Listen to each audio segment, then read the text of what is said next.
જોકે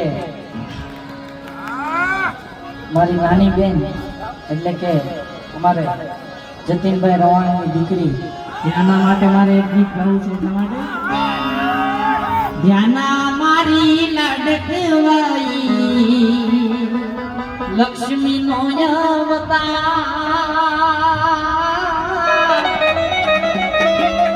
ધ્યાના મારી લાડકવાઈ લક્ષ્મી